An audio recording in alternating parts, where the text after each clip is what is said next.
হযরত ফাতিমাতুজ জোহরা রাদিয়াল্লাহু তাআলা আনহা হযরত আলী রাদিয়াল্লাহু তাআলা আনহুর পা জড়িয়ে ধরে কান্নাকাটি করতেছে। হযরত আলী ডাক দিয়ে বলতেছে, প্রাণের বিবি গো, তুমি কেন আমার পা জড়িয়ে ধরে ধরে তুমি কেন কান্নাকাটি করো? তুমি তো জান্নাতি মহিলাদের সরদারিনী, তুমি তো জান্নাতি মহিলাদের সরদারিনী।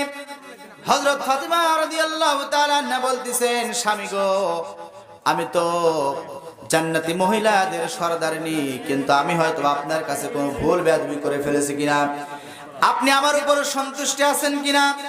আপনি যদি আমার উপর অসন্তুষ্ট থাকেন তাহলে আল্লাহর জান্নাত আমার জন্য হারাম। যেই ব্যক্তিকে, যেই মহিলাকে আল্লাহ পাক রব্বুল আলামিন জান্নাতে নারীদের সরদারিনী বানিয়ে দিয়েছেন, ওই স্বামীর পা জড়িয়ে ধরে ধরে কাঁদতেছে স্বামীর সন্তুষ্টি অর্জন করার জন্য।